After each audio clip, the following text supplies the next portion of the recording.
Alright guys, well I thought I'd make a video today that hopefully will help you guys out in terms of how to structure your practice time, and I'm going to go a little bit into how I structure my practice time and how I think of things and how I can maximize my time. So the first thing is, before I start to practice, I think about what I'm going to get into, what I'm going to do, and have a game plan for what I'm going to do when I sit down versus sit down and just kind of bounce from thing to thing. So sometimes it takes a minute or so for me to think of it and I had some ideas floating around. What should I practice to start with? And what I came up with is, I have a rehearsal coming up with my band on Saturday, and I'm going to go through one of the songs that are in our set list, one of the original tunes that we have. The song is called Conversation. I'll put a link somewhere you guys can check out the song. We've recorded multiple versions of it, but it's still in the workshop phase. So the thing is, number one, I'm preparing for an event. I'm preparing for a rehearsal. I'm going to play this with other people, and I want to improve my abilities to play this song so we sound good, so people like what we do. Okay, so preparing for the event, and the song is called Conversation. Okay, so then I think about, okay, what are the elements involved in that song that I need to improve on, prepare for, tighten up, refine, whatever that might be. So that song is it's kind of like a funk, kind of jazz fusion kind of tune. We have like an opening intro vamp, which kind of sounds like this. Let's see, what do we got in the song here?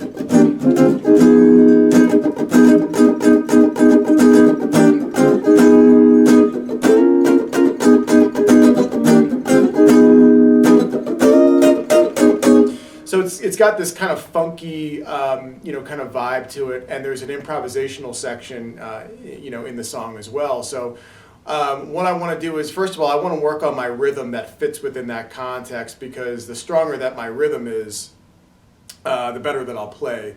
So usually what I'll do is I'll work with rhythmic figures that are conducive for that. So I'm looking at pretty much like swung 16th notes combined with maybe 8th notes.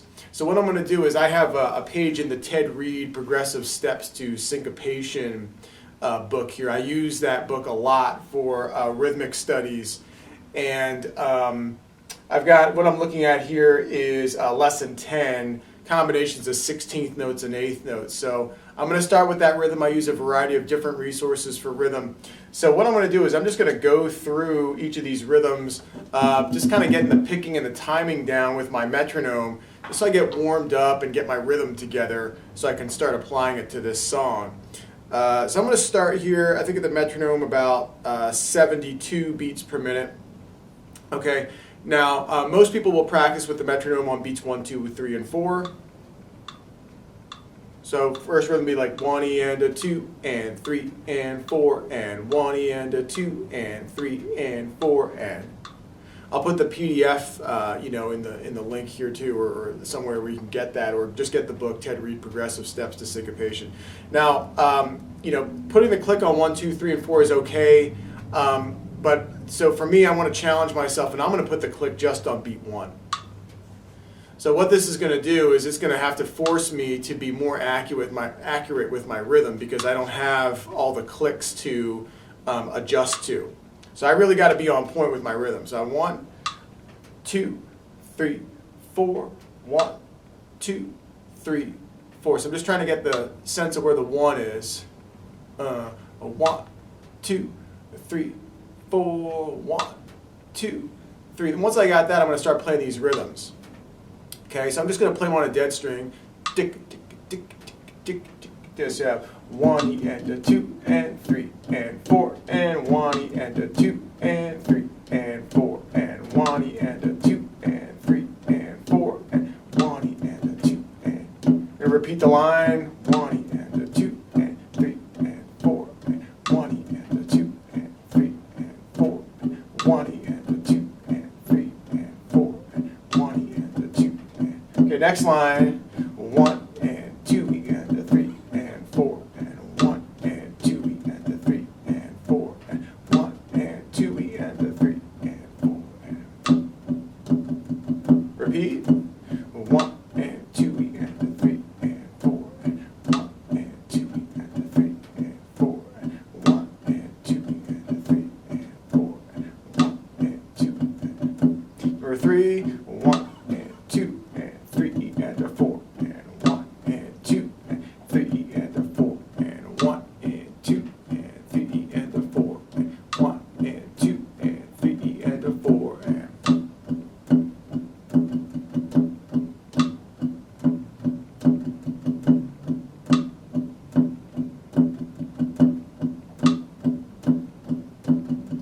number 4, 1 and 2 and 3 and 4, we end a 1 and 2 and 3 and 4, we end a 1 and 2, 3 and 4, we end a 1 and 2 and...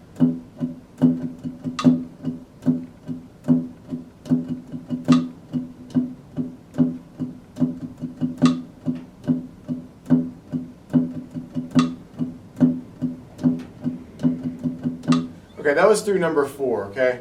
Now I probably do this longer, but I'm just going to expedite this process a little bit with for the sake of this video.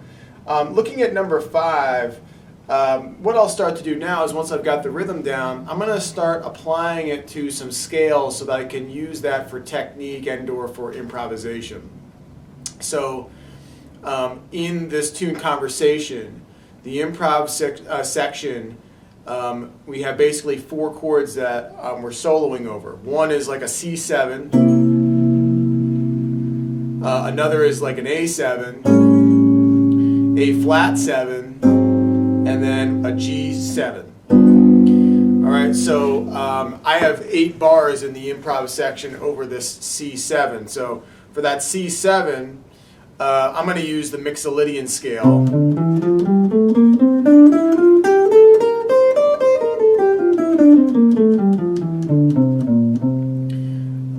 As a primary device for what I'm going to use to improvise over. So now I'm going to start taking these rhythms and just applying it to the Mixolydian scale, just so I get some sensibilities with that. So this is C Mixolydian. So number 5, the rhythm is 1E and a 2E and a 3 and 4 and 1E and a 2E and a 3 and 4 and tick tick tick tick tick. So I might just run it up and down.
Maybe I'll start swinging it.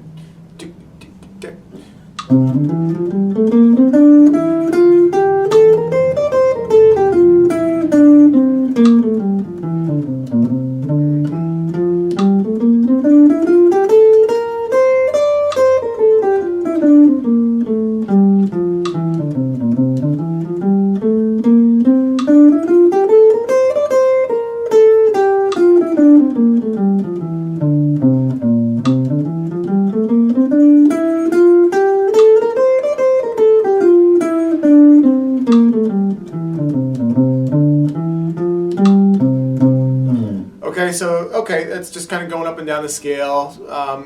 It's a good start. Maybe you start using the arpeggio. See how that works out. 1E and a 2E and a 3 and 4 and...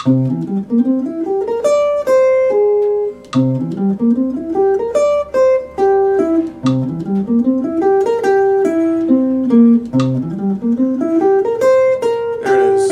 1E and a 2E and a 3 and 4 and 1. Maybe I'll give a break because the arpeggio is more demanding. 2, 3 and 4 and 2, 3, 4. 1E and a 2 and 2, 3, 4. 2, 3, 4. 2, 3 and 4 and 2, 3, 4 and 2,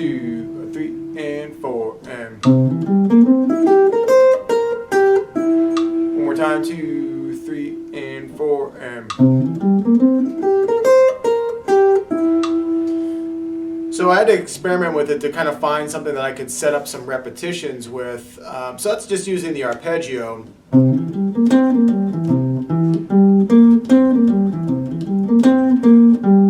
Maybe I just create a smaller loop here. 2, 3, 4, 1 E and a 2 E and a 3 and 4 and 1 E and a 2 E and a 3 and 4 and 1 E and a 2 E and a 3 and 4 and 1 E and a 2 E and a 3 and 4 and 1 E and a 2 E and a 3 and 4 and 1 E and a 2 E and a 3 and 4 and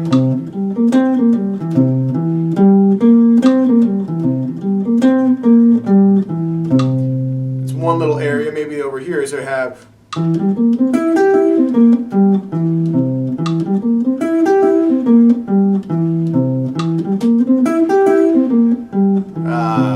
E and a 2 E and a 3 and 4 and 1 E and a 2 E and 3 and 4 and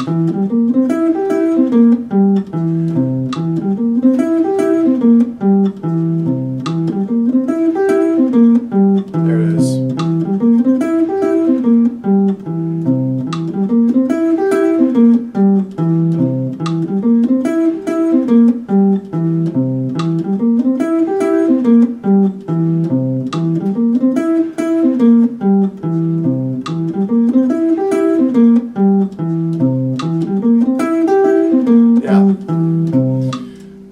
So I'm looking for, like, 4 or 8 times in a row of something that I pick to do to make sure that it's locking in and I've got things ingrained in the muscle memory. So I'm just experimenting and moving things around within the rhythmic context.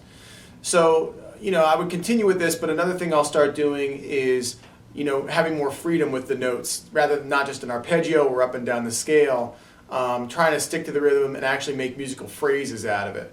So I'm going to do that now with that same rhythm. 1 E and a 2 E and a 3 and 4 and I'm going to increase the metronome a little bit here. I've been at 72 for a little bit, so I'm ready to move up now as well. So I'm going to go to about 80. The tempo of the song, I think, is about 100 beats per minute.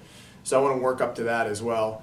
So I'm going to improvise over the C7 chord, just using that rhythm. Let's see what happens here. 1 E and a 2 E and a 3 and 4 and 2.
Something like that.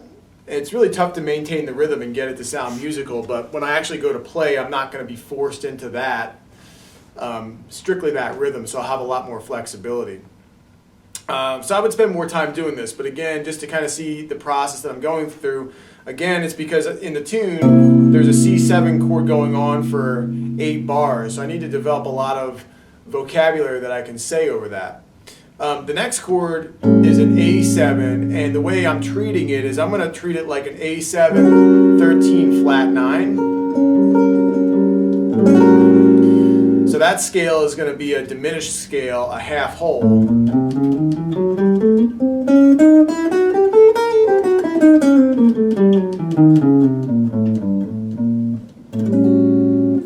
this chord. So now I'm going to work on some vocabulary for that.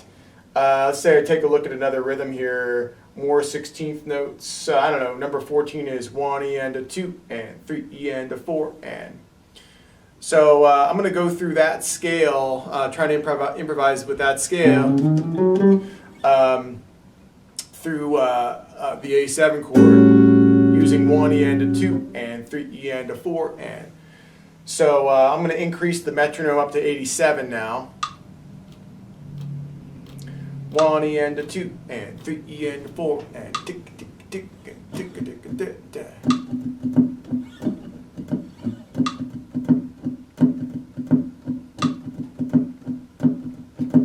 1 E and a 2 and 3 E and a 4 and.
All right. So kind of getting some ideas, some facility. I learned some things in that process and how I want to refine that.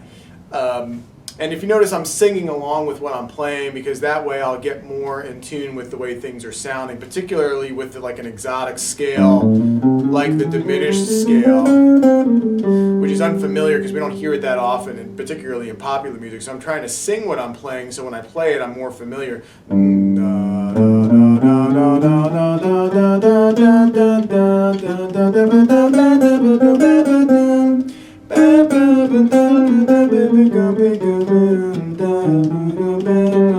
Arpeggios. And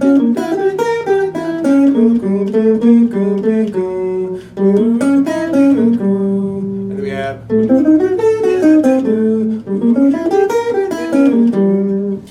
So, anyway, just getting familiar with that scale. And, you know, the other two chords, A flat 7, I'm actually going to use the Lydian flat 7 scale over for that sound.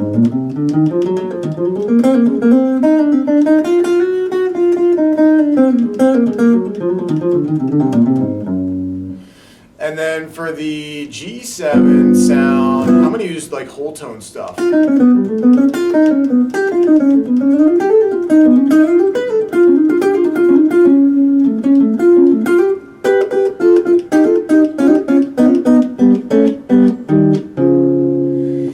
So try to put all these musical components together now in the context of the form in which I'm going to try and solo. So now what I'll do is I'm going to go back to like maybe 95 beats per minute, and I'm going to practice actually improvising over the form of this and just kind of see what happens. My goal is to be able to have 3 choruses of ideas or material that I can play over this. So I have to find a way to pace that, you know, and tell that story across those 3 times through so that it stays interesting for myself and the listener, you know, in the band. So anyway, I'm going to try and improvise now. This is just totally free. I've gone over some rhythm, gone over some of the scales that fit, and now I'm going to try and improvise over the form and see where I can go with that, or where I end up with that. So here's the click. Tick, tick, tick, tick, tick, tick, tick, 1, 2, 1, 2, 3, 4.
Okay, so that was interesting. I kind of played some things that I liked what I did. I kind of ran into some walls in some places, but you know, I'm kind of refining my solo of what I'm going to play over those changes, and getting out of my solo. I have to do that because I'm going back to this vamp. That's kind of the cue that I'm out of my solo.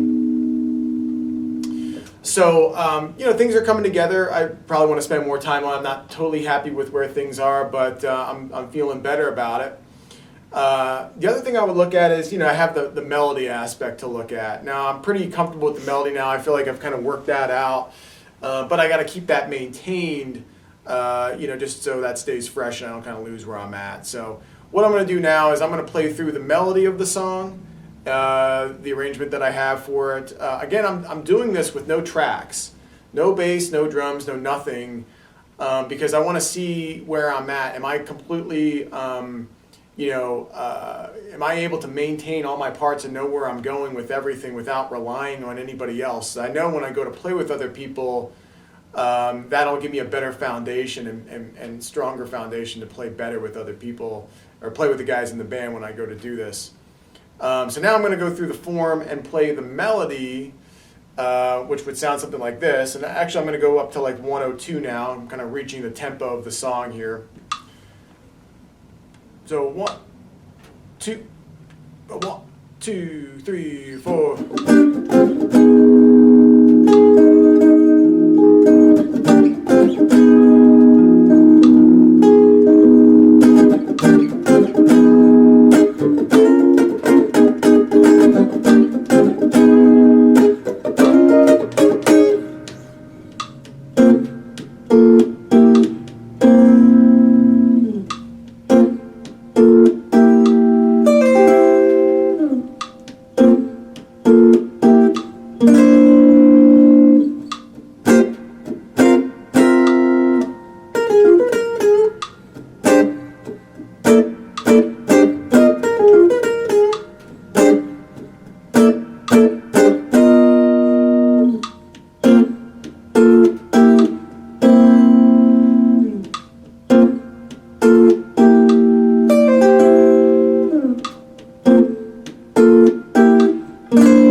1, 2. Cool. All right. So made it through the entire tune. So not bad. Had a few brain farts in some places. You know, sometimes you're playing and something pops in your mind. You get distracted for that split second, and it's like, you know, you kind of lose your place. So focus is key.